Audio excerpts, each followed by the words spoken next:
This used to be an ambulance, but now it's our full-time home on wheels. And in this video, we'll show you around. So we took this van with us on our biggest adventure yet. It's an overland journey from the Netherlands to Asia.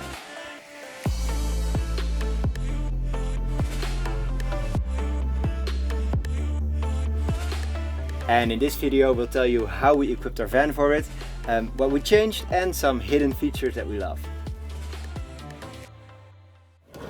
Okay, welcome in our van. We have several places to sit. One of them is here on the swivel seats and the other places are here on the U-shaped couch. When we have friends over and it's cold, it's really nice that we can sit, I think, with 6 people here in the back. But my favorite spots are the 2 places in the corners, because you can stretch your legs and you have all the space for yourself. This table also functions as the bottom of our beds.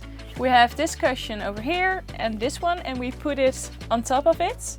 And the 2 cushions together makes a really nice mattress of 140 wide and 2 meters long. So we bought our van in 2016 and that's already 6 years ago. And since that time we've changed a lot of things. For instance, our fridge. Now we have a compressor fridge, but before we had a mini fridge. And when we went to Morocco, it was so hard for that fridge because it wasn't strong enough and our drinks were just warm. And we really didn't like that, so we bought a more expensive compressor fridge. We're super happy with that.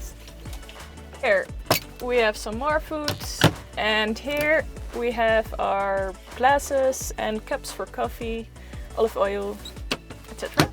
Okay, let's move to the back. On this side we have our toilet. And over here is our electrical system. We have a battery of 145 amp hours and that's connected to our solar system on the roof. We installed touch lights for the ceiling, and over here a more cozy light for the evening. And over here we have some LED lights and they're also in the back. Here we keep some books. Over here are toiletries. And these 2 are for clothing.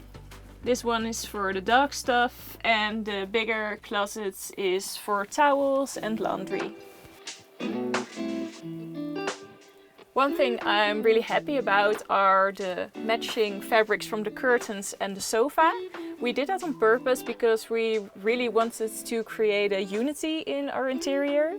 And the leather for the curtains, that's the same as we used here for the doors of the closets.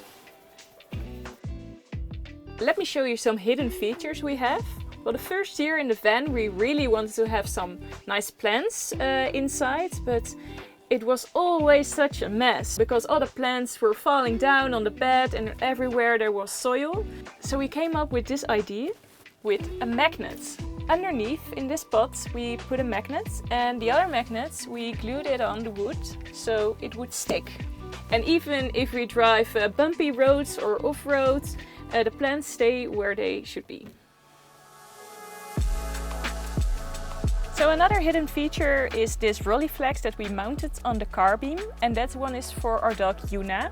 So we always have a nice leash for her, and the good thing is that this line retracts, so the line cannot get stuck in between the chairs or the table.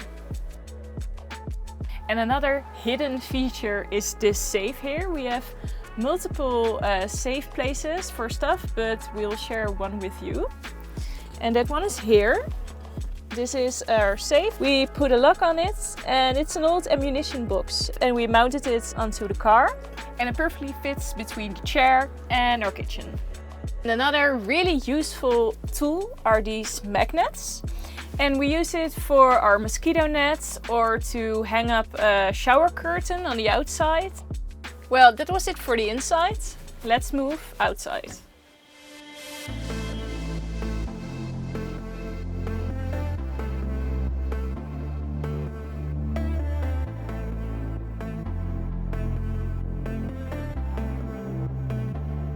So about the car, it's from 1991, so it's an oldie, and it's a Mercedes 208D. It means that it has 80 horsepower. It's not that much, but it brings us to a lot of places. So the car, we bought it for 3,750 euros, but it had a lot of work in it. There was a lot of rust in the back, so it was quite a risk, but we decided to take it and build it. Let's move over to the tires, because it's one of the things we changed on the car.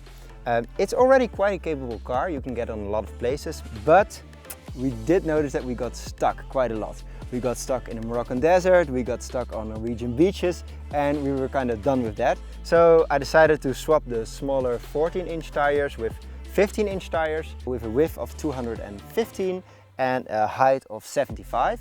And to be able to mount those tires, we used Sprinter rims, and we lifted the van with 4 centimeters. It helps when we go through rivers or on really rocky paths. And we use spacers to get the wheels a little bit more to the outside. It makes everything fit just a little bit better. Another thing we mounted for the trip is a ledbar, and we used it quite a lot already on this trip, especially in really dark tunnels. There are cows in the tunnels here, there are potholes, and having a ledbar makes everything just a little bit more visible. Now, we didn't just change things before the trip, but also during our trip.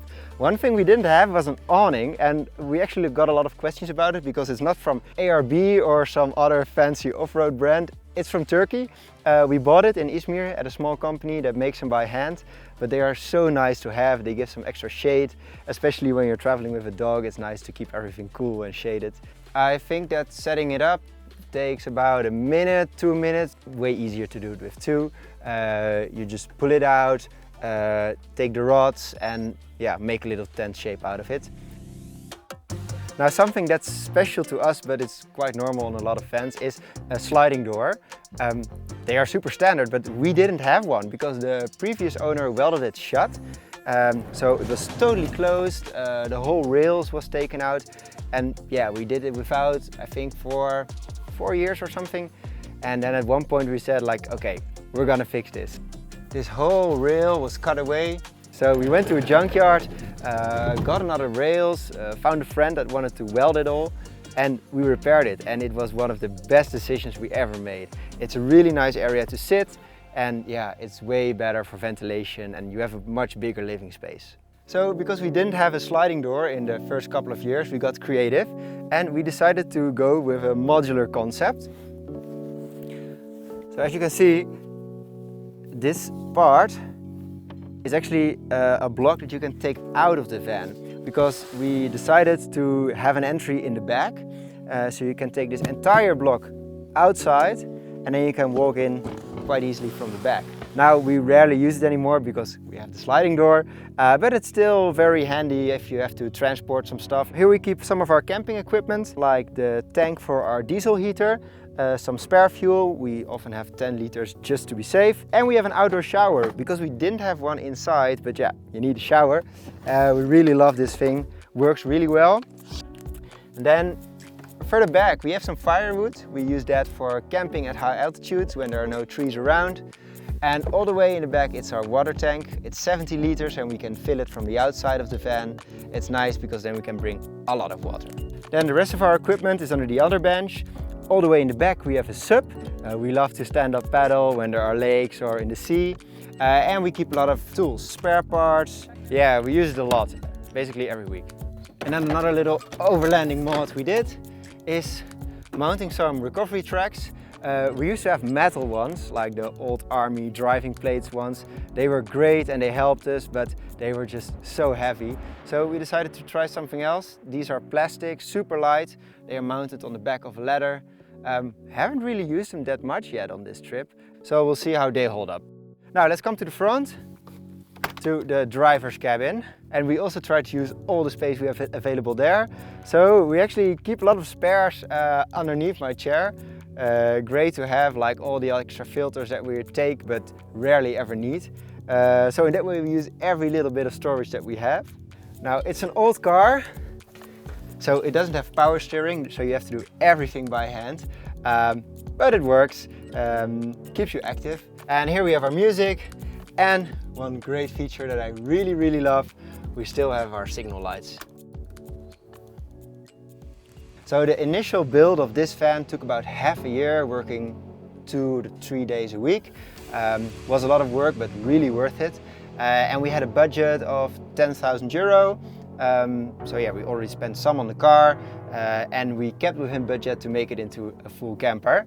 So that was great, but over the years we changed so many things. So like the sliding door, the wheels and tires we did for this trip. So yeah, a little bit comes onto that, but it makes it into a really cool overlanding vehicle.